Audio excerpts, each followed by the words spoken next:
Week 5 of the high school football season features a lot of rivalries, but arguably none are bigger than our Game of the Week matchup. It's the Coal Bowl between Northern Cambria and Cambria Heights. Riley Holsinger breaks down what's at stake between these two heavyweights in the Heritage Conference. The Coal Bowl between Cambria Heights and Northern Cambria is a storied rivalry that dates back decades.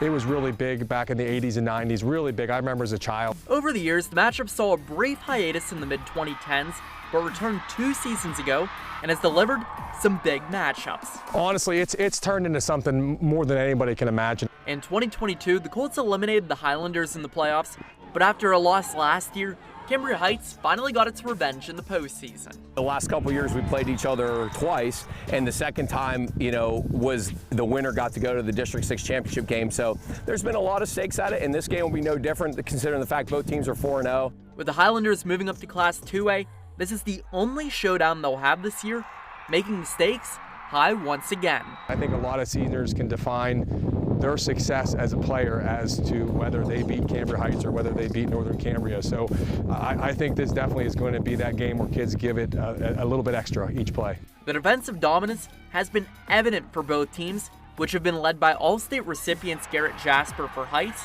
and Ty Dumb for Northern Cambria. The team's success, though, isn't just boiled down to just one player, but instead all 11 guys on the field. We've had the motto 11 is one, and we really live by that every day.